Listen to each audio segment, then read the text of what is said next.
Assalamualaikum warahmatullahi wabarakatuh. The Honorable the Lecturer, Ustaz Dr. Kaharuddin S.I.P. M.Hum, as a lecturer of psycholinguistics for language teacher, and all my beloved friends who have time to watch my video. First of all, let us thanks to the presence of Allah Subhanahu wa Ta'ala, who has given us mercy and blessings so that I can complete my assignment for understanding psycholinguistics. And don't forget to send the salawat to our best Prophet Muhammad Sallallahu Alaihi Wasallam, Allahumma salli wa sallim wa barik alaih, who has brought us from the darkness to the lightness. So, allow me to introduce myself. My name is Riska Febrianti from PBI A, majoring in English Education, Faculty of Tarbiyah and Teacher Training at State Islamic University of Alauddin, Makassar. So, in this opportunity, I would like to answer 5 questions about psycholinguistics, and I would like to say thank you for Ustaz Kahar the opportunity.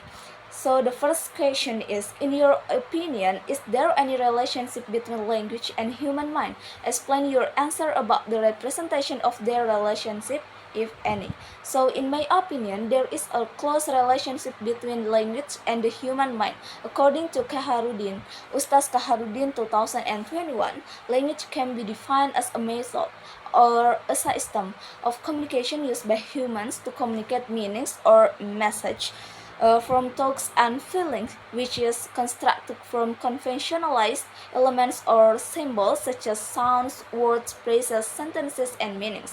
Therefore, I can conclude that language is the primary way in which we express thoughts, feelings, and abstract concepts. The representation of language in our mind aids in information processing in the human mind, has a unique ability to understand, produce, and manipulate language.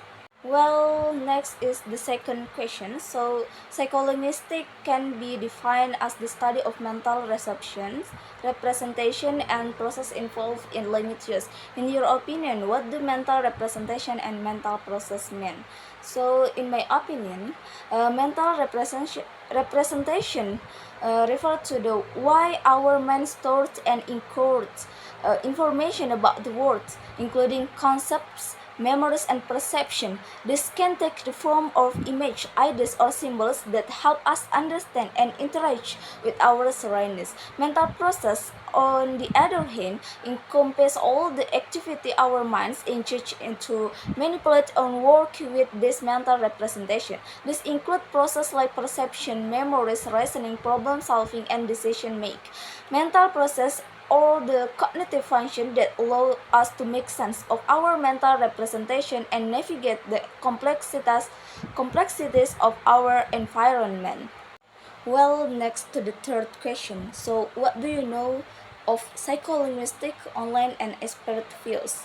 So, my answer is, in online source, according to Merriam-Webster.com, states that psycholinguistic is the study of how the mental faculties involved in the perception, production, and acquisition of language. I think in simple terms, is the exploration of how our minds work when it comes to understanding, speaking, and learning language, while in experts views, the both K and Kroll GF 2010 claims that psycholinguistic is the study of the cognitive process that support the acquisition and use of language. It means that this definition highlights the cognitive aspect involved in understanding and using language, emphasizing how our mental process support language acquisition and usage the language. Well, move to the next question. So, what are the advantages of learning psycholinguistics according to the perspective of language teaching and learning? So, my answer is psycholinguistics, the study of the relationship between language and the human mind, offers several valuable advantages when it comes to language teaching and learning. Firstly, understanding psycholinguistic principle can aid educators in designing more effective language instruction methods by delving into how the human brain processes and acquires language. Teachers can tailor their approach to align with the cognitive process involved in language learning. This can lead to more engaging and efficient teaching techniques that cater to students' innate language learning mechanism. Secondly, psycholinguistics can provide insight into language disorders and challenges such as dyslexia or aphasia.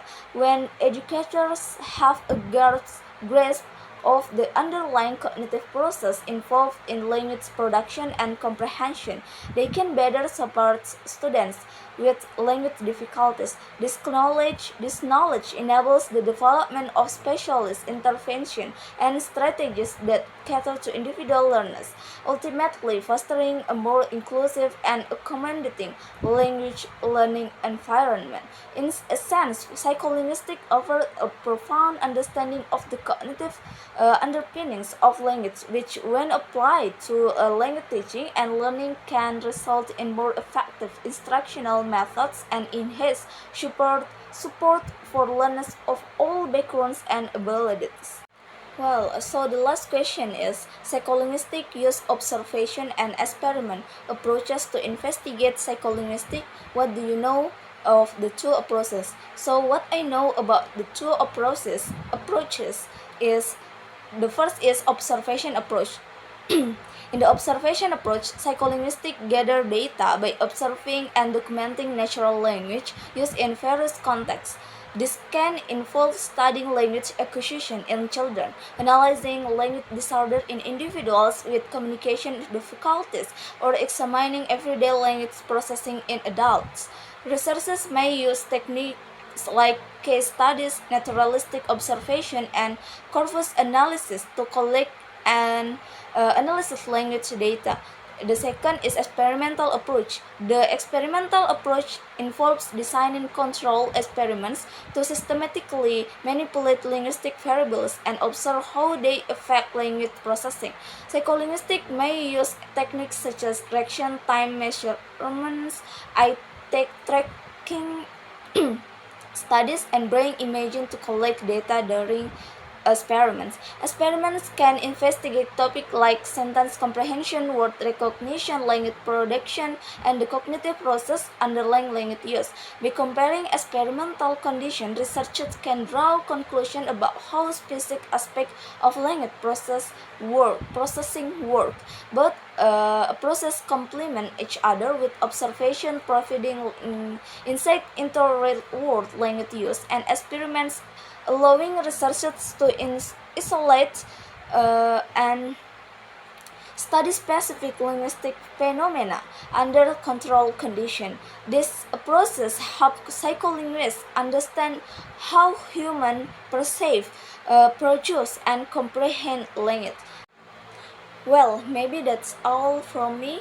Thank you for your attention, and Assalamualaikum warahmatullahi wabarakatuh.